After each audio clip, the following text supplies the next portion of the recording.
Assalamualaikum warahmatullahi wabarakatuh. Selamat pagi sobat trader semuanya, dimanapun saat ini Anda berada. Jumpa lagi dengan Wija Trading di pagi hari ini, hari Senin 9 Juni 2025. Setelah kita beberapa hari terakhir fokus pada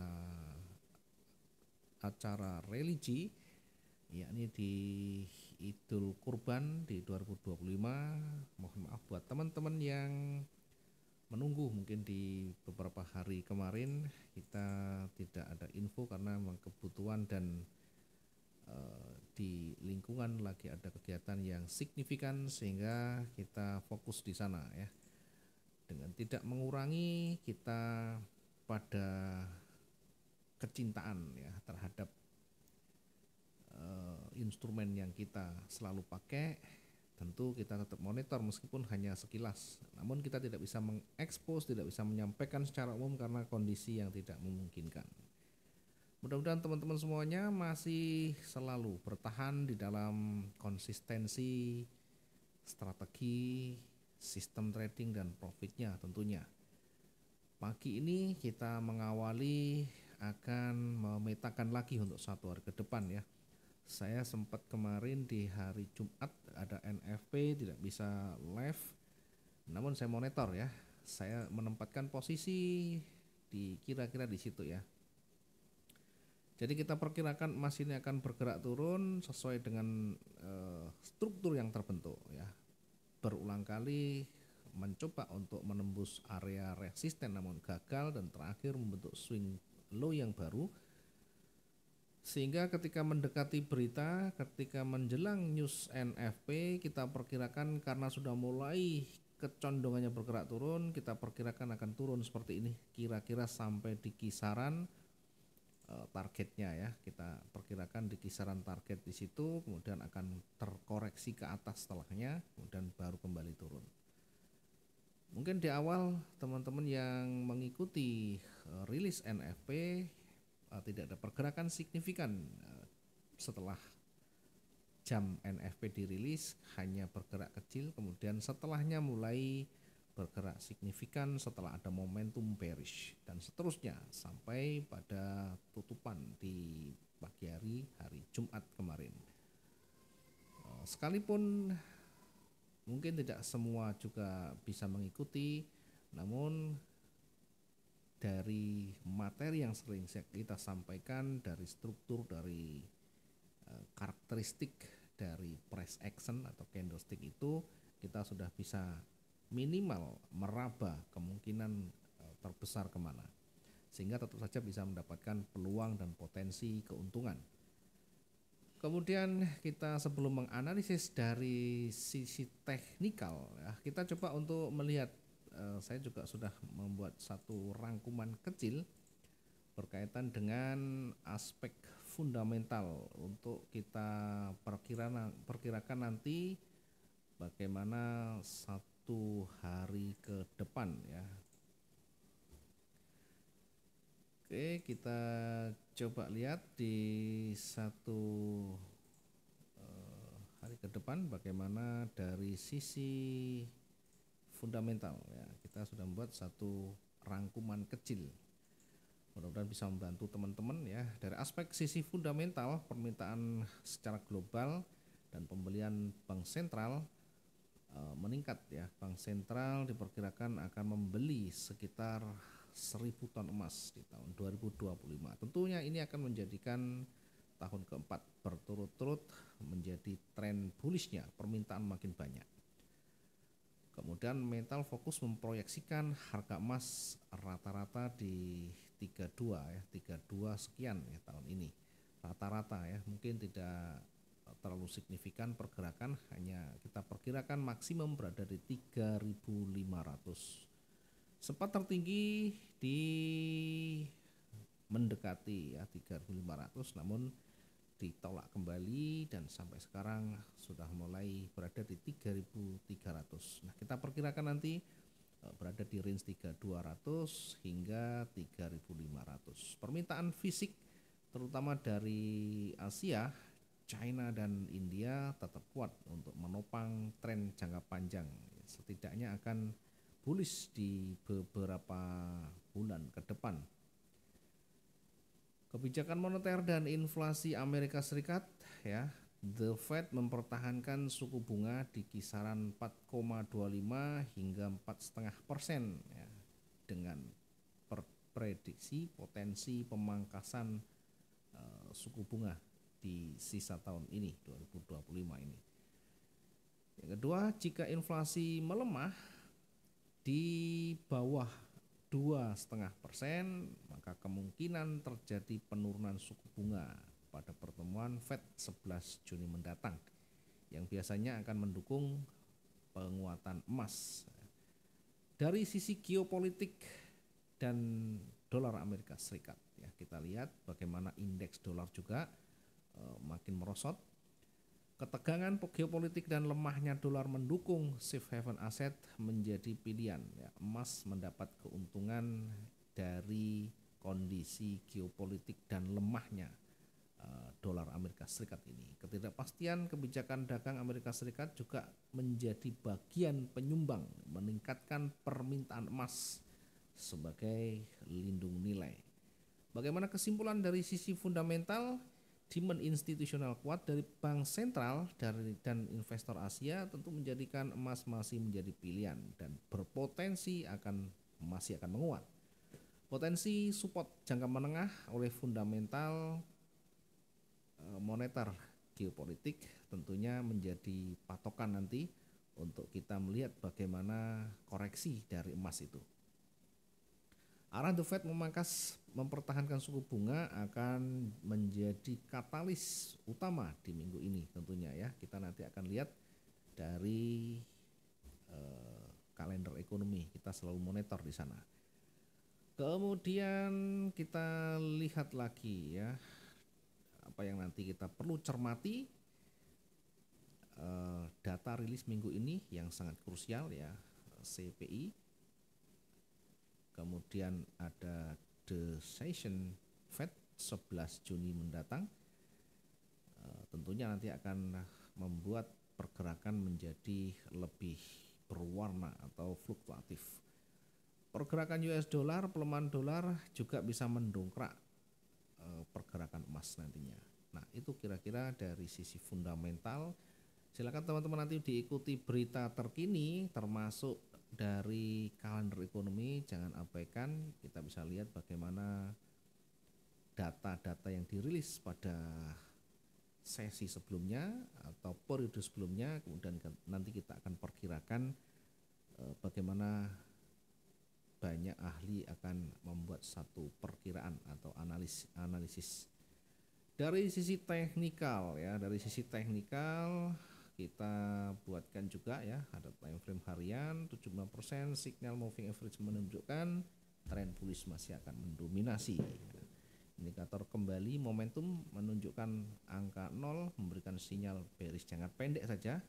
Fokus utama untuk jangka menengah jangka panjang tetap akan didominasi oleh bullish, ya. Kita langsung lihat saja di chartnya untuk melihat sisi teknikalnya.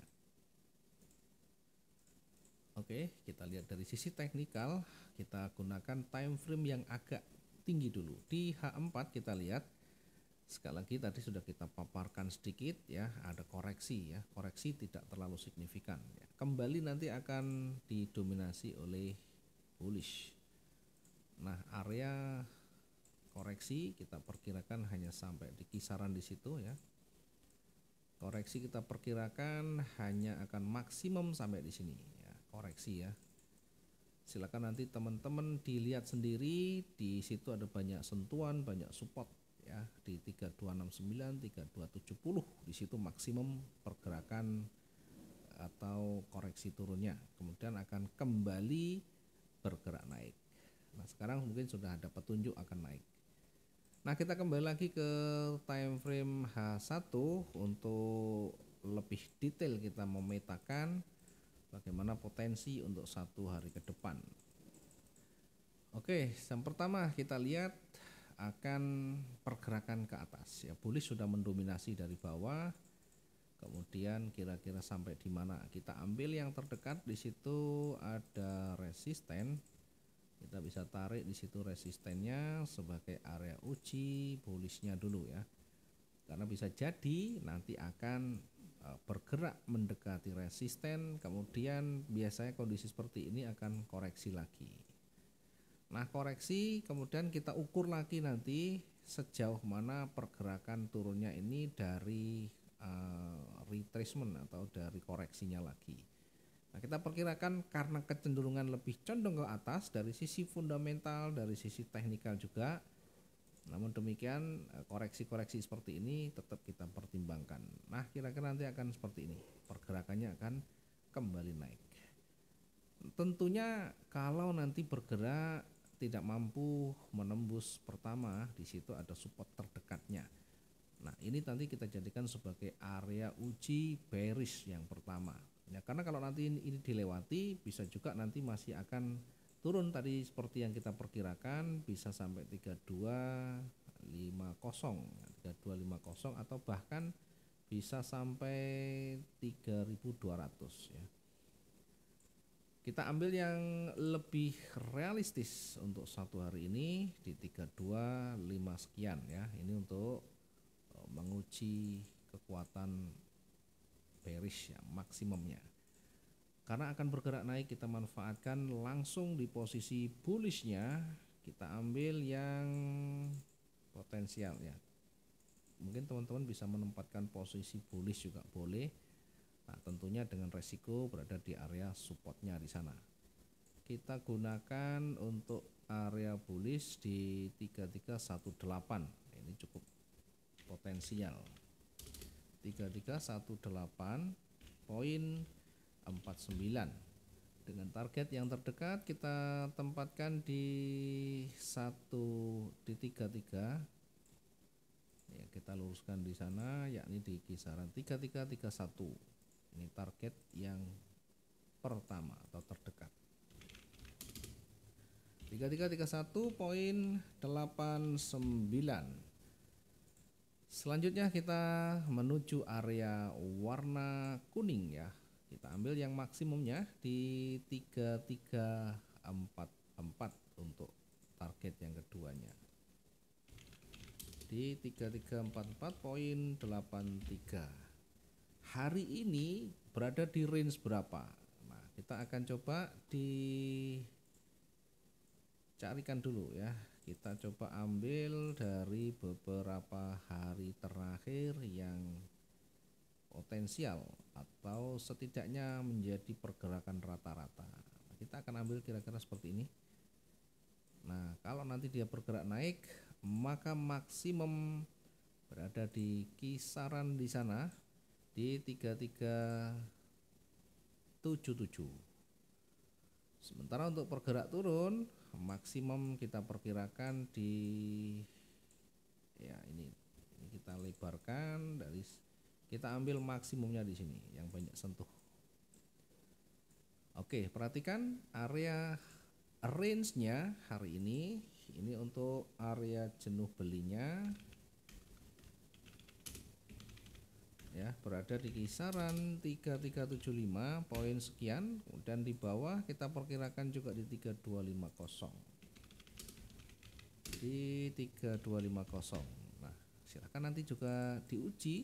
Jadi jangan hanya dilihat, diuji besok selesai satu hari ini kira-kira seperti apa hasilnya. Sehingga ada proses yang bisa kita jadikan sebagai pembelajaran, acuan untuk pembelajaran. Masing-masing tentunya punya strategi. Minimal yang belum menemukan bisa banyak bertanya, tanda tanya dulu, tanda tanya kemudian cari bagaimana bisa mendekati seperti itu. Oke, ini untuk sisi atas. Dari sisi bawahnya, sekali lagi kalau sudah melewati level supportnya terdekat, maka akan berpeluang kembali bergerak turun. Nah, kita ambil di sekitaran area retrace kecilnya, yakni di 3300. Nah, kita tempatkan sell di 3300.59 ya. Kemudian kita targetkan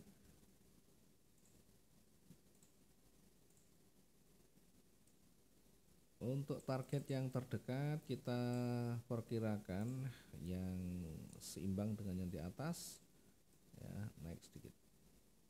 Kira-kira di 3286. Yang kedua kita targetkan mendekati supportnya di situ. Di sebelah kiri ada jarum, ada penolakan, kita tempatkan di situ ya. Nah, maksimum di 3250. Targetnya di 3286.